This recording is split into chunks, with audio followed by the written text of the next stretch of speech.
Now students देखिए, ये एक बच्चे का डाउट है, तो शायद और भी किसी का डाउट हो। मैं इसमें बता दूं, इसमें क्वेश्चन में करेक्शन कर लीजिए, नहीं तो ये प्रूफ नहीं होगा। यहाँ थोड़ा सा मिसप्रिंट है। देखिए क्वेश्चन क्या कह रहा है, in the given figure P S T is an isosceles triangle.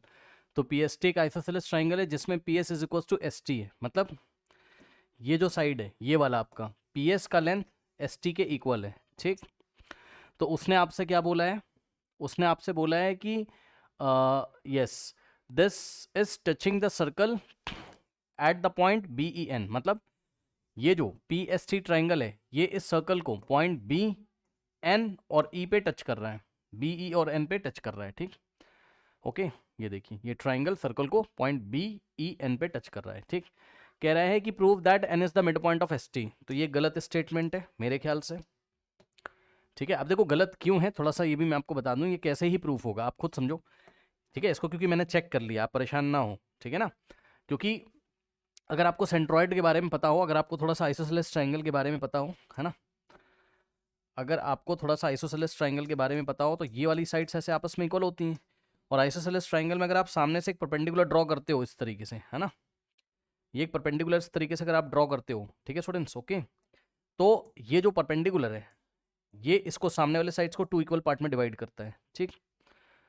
Okay, इसको मीडियन भी बोलते हैं। अब यही हालत यहाँ पर है, पी एस एस टी के इक्वल है, ठीक। थोड़ा सा बस ऐसे ही फील करा रहा हूँ आपको, जिससे कि आप सेटिस्फाई हो जाओगे क्वेश्चन में मिसप्रिंट है थोड़ा।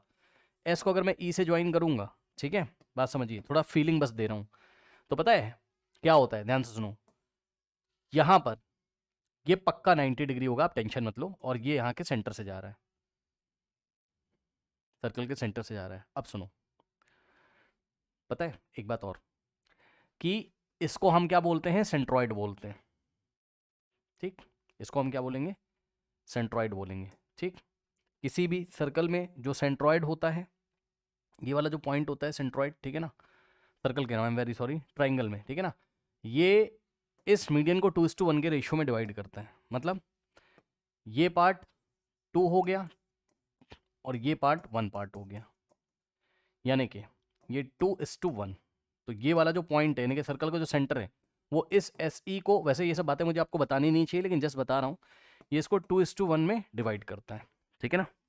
इसका इस क्वेश्चन से बहुत लेना देना नहीं है, ठीक है। तो अगर इधर से रेशियो 2:1 हो रहा है ना, तो कभी भी ये वाली जो बात है ना आपकी एस एन इस टू एन टी, ये मतलब एस एन एन टी के इक्वल आ ही नहीं पाएगा कभी भी, कभी भी नहीं होगा ऐसा, ठीक है ना। ये एस बी बी पी के इक्वल हो नहीं पाएगा ये, अगर सर्कल इसको टच कर रहा है इस तरीके से तीनों साइड्स को, तो ऐसा पॉसिबल नहीं है। तो क्वेश्चन थोड़ा गलत डिजाइन है। आप जो बात मैं बताना चाह रहा हूँ शायद आप समझ नहीं पाए होंगे, तो उसको इतना समझने की जरूरत भी नहीं है।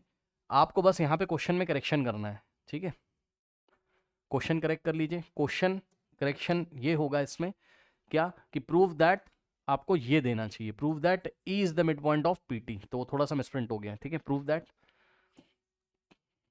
ई is the mid point of PT, अब हो जाएगा क्वेश्चन, कर लीजिए। अब कैसे, हमको पता है किसी भी सर्कल में, ठीक है, एक्सटर्नल पॉइंट से ड्रॉ किए गए टेंजेंट का लेंथ आपस में इक्वल होता है। तो अगर ये पॉइंट पी है, तो यहाँ से ड्रॉ किया गया जो टेंजेंट होगा, है ना, आप लोग को पता है, ये वाला और ये वाला, ये आपस में इक्वल होंगे। मान लीजिए ये वाला पॉइंट ए है और ये वाला पॉइंट बी है, ठीक। तो P A is equals to P B हो जाएगा, ये सबको पता है बस। अब यहाँ पर आ जाओ आप, देखो उसने बोला P S is equals to S T, तो पी एस और एस टी को आप वाई अज्यूम कर लीजिए। P S is equals to S T, दोनों आपस में इक्वल हैं, तो उसको वाई वाई अज्यूम कर लो आप। यानी कि पी एस का लेंथ कितना हो जाएगा, वाई, ठीक है ना, और एस टी का लेंथ हो जाएगा वाई, ठीक है ना, इस तरीके से। अब सुनिए बच्चों ध्यान से, देखिए ये पॉइंट एस है, तो पॉइंट एस एक्सटर्नल पॉइंट है, यहां से ड्रॉ किए गए टेंजेंट का लेंथ, यानी कि एस एन और एस बी आपस में इक्वल हो जाएगा, है ना। तो S N is equals to S B हो जाएगा, और एस एन और एस बी को आप क्या अज्यूम कर लो, एक्स अज्यूम कर लो। ये एस एन और एस बी को आप परेशान ना हो, क्वेश्चन मैंने चेक कर लिया, टिग्नोमेट्री वगैरह सब कुछ लगा के पॉसिबिलिटी सारी चेक कर ली, तो वो गलत थोड़ा सा मिसप्रिंट हो गया है, ठीक है ना। तो S N is equals to S B is equals to X मान लीजिए इसको, ठीक। तो कहने का मतलब है यहाँ से यहाँ तक ये एक्स हो गया, इसको एक्स आपने अज्यूम किया, और इसको भी आपने एक्स अज्यूम कर लिया, ठीक है स्टूडेंट्स। अब बताइए जरा, अब बताइए क्या हो जाएगा, बताइए। अगर यहाँ से यहाँ तक एक्स है और ये पूरा अगर वाई है, तो ये पी बी कितना बचेगा, मैं आपको अलग कलर से दिखा रहा हूँ, वाई माइनस एक्स। तो पी से बी तक कितना हो जाएगा बताइए, वाई माइनस एक्स।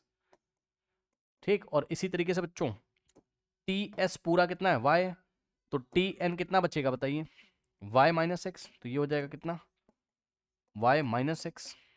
ठीक, ये हो गया। अब ध्यान दें स्टूडेंट्स, अब पॉइंट टी जो है, पॉइंट टी से ड्रॉ किए गए टेंजेंट का लेंथ आपस में इक्वल होगा, यानी कि T N is equal to T E हो जाएगा।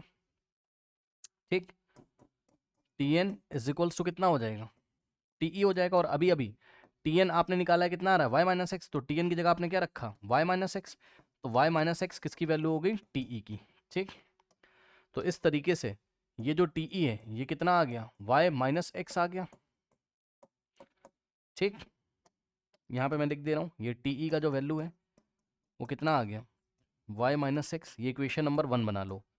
और इसी तरीके से ये वाला जो पॉइंट है आपका पॉइंट पी एक्सटर्नल पॉइंट है, यहाँ से ड्रॉ किया गया टेंजेंट पी बी और पी ई आपस में इक्वल होगा। ठीक, तो P B is equals to P E, ये आपस में इक्वल होगा। और ध्यान से सुनिए ये पॉइंट बी लिखा हुआ है ना, तो पी बी कितना आया था वाई माइनस एक्स। ठीक, तो पी बी की जगह आप क्या लिखोगे वाई माइनस एक्स। ठीक है, बात समझ रहे हो, ये बी लिखा हुआ है ना, ये वाला पॉइंट क्या है बी है यहाँ पे कहीं है ना ये, तो पी बी कितना है वाई माइनस एक्स, तो पी बी की जगह क्या लिखा आपने Y minus X is equals to P E, तो यहाँ से क्या आ गया P E is equals to Y minus X. ठीक, P E is equals to Y minus X, ये सेकंड इक्वेशन है। अब ध्यान से सुनो, फर्स्ट इक्वेशन और सेकंड इक्वेशन के राइट हैंड साइड इक्वल है, फिगर से भी आपको दिख रहा होगा, कोई बहुत बड़ी बात है नहीं। ठीक है, पी ई अभी अभी निकाला कितना आया वाई माइनस एक्स, ठीक है ना। ओके, अब बताओ जितना पी ई आया है उतना ही टी ई आया है, तो from 1 and 2 equation, from 1 and 2 मैं यहाँ पर कर रहा हूँ, फ्रॉम इक्वेशन 1 and इक्वेशन 2, भाई पी ई भी वाई माइनस एक्स है। ठीक, ये देख लीजिए ये पी ई भी वाई माइनस एक्स है और टी ई भी वाई माइनस एक्स है, तो P E is equals to T E आ गया। और P E is equals to T E अगर आ गया तो अब आप खुद चेक कर लो भाई कि अगर T E is equals to P E आ गया, इसका मतलब E is the mid point of P T. इसका मतलब क्या हो गया E is the mid point of P T, hence proved. तो ये सही क्वेश्चन है, आप परेशान मत होइए इस क्वेश्चन को लेके। ओके।